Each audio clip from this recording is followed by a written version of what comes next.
Howdy doody everybody. In today's video we're going to be talking about a question that you guys have been asking quite a lot, and there is kind of conflicting evidence and stuff like that, and I don't feel like I've fully been able to understand the system and how it works, but I thought I'll show you my findings and kind of illustrate to you guys what is working and what isn't working. So the question is, can you change elemental types of the monster or the elemental attack types of the monster in Monster Hunter Stories 2? And the answer is yes and no at the same time. So you can change, from what I found is, if I take a monster and I fully bingo board out the monster, or I put a elemental skill on it that increases the elemental damage of that particular type, it will change the icon. So if I put the defense on and the defense overtakes the base stat of whatever the strongest skill, the previous skill or previous element on the monster was, then it will change the icon and it will change the kinship skill to reflect that. So the kinship skill will be like, have dragon element on it, and it will do that dragon attack. But as soon as I start to level up the monster, it will revert back to that. So I don't understand fully what's going on here. There are some pieces of content that I haven't necessarily done. There's like a piece of content that is very much the endgame stuff, and it is very long to get to, but I haven't really finished it off yet.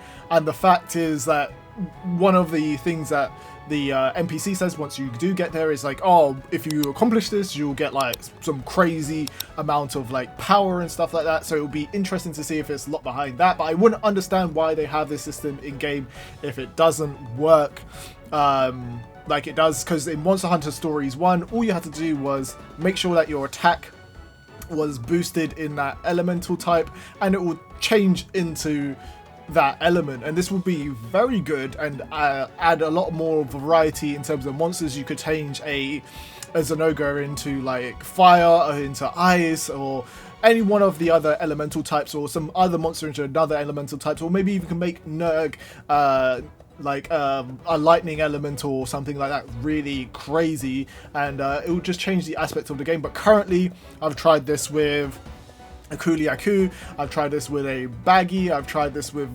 countless different monsters. I know other people have tried it as well in their reviews, but every time that you level that up, maybe there's something I'm missing, maybe something that you guys know to get it working. I'm sure it just doesn't make sense to me, but as soon as you guys get the game and you get your hands on it, let's work this out together. If you guys have got any suggestions, so I've fully bingo board the stuff out, so it's got like multiple directions of the elements as well. I've like overwritten that monster now, so I don't have any examples of it, but take my word for it. I bingo boarded out in different directions, the like dragon element or even the water element, and it's not propped it to change element post like level 1. It seems like about level 5 the natural element just takes over and reverts it back to the original one. So I don't know what is going on here.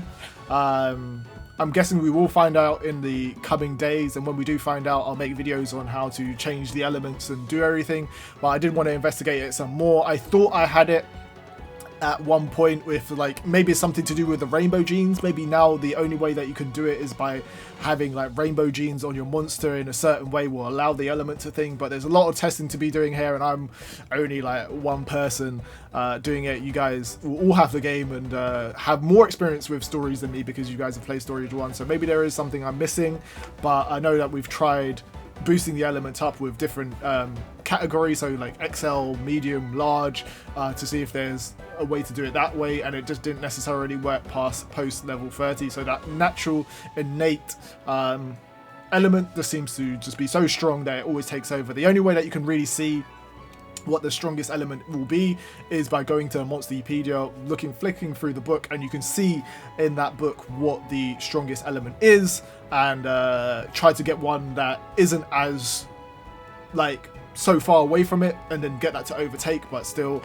it seems that at the level scales that it goes up to, that it just overtakes that, and yeah, it doesn't work. So yes, you can change the elemental type, and go. You've seen some examples of Zenoga doing a a blue attack, which is the current lightning attack, and then a dragon attack, which is the thing. So you can see the bubble is a completely different color once he does the he has dragon element on him, and you can see this for a different bunch of different stuff, like an Aptonuff with fire attack leaves a bunch of like fire damage on the floor. So the systems are there, but I don't know. It seems super weird to me. Anyway, guys, I just wanted to make sure that you guys had some visibility on this, because I know that a load of you are interested in this and like how it works and how it functions and stuff like that. This is why there's been conflicting statements here, because it kind of does but kind of doesn't.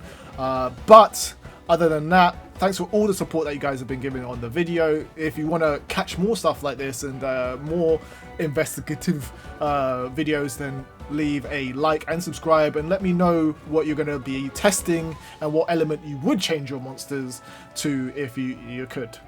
Anyway, guys, bye bye.